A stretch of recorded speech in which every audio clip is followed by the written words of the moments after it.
Welcome to the Slop Farm. Enjoy the video. In this video, I will explain how to remove a Fiat 500 radio. First, ensure your vehicle is off and disconnect the negative terminal of your car battery.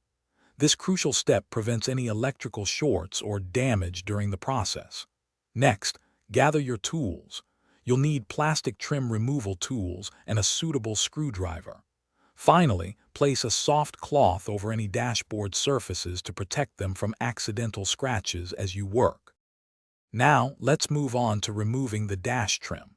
Using your plastic trim removal tool, gently pry around the edges of the radio's surrounding trim panels. Work slowly to avoid breaking any clips. Once the trim is loose, look for any screws that might be holding it in place and remove them. Keep all removed trim pieces and screws in a safe, organized spot. With the trim panels out of the way, you'll now have clear access to the radio unit itself. Look closely for the screws or bolts that directly secure the radio into the dashboard. Typically, there are 4 screws, 1 in each corner. Use the appropriate screwdriver to carefully loosen and remove these fasteners. Double-check that every securing point is completely unfastened before attempting to pull the radio out. Finally, it's time to disconnect and extract the radio. Gently pull the radio unit forward a few inches from the dashboard opening.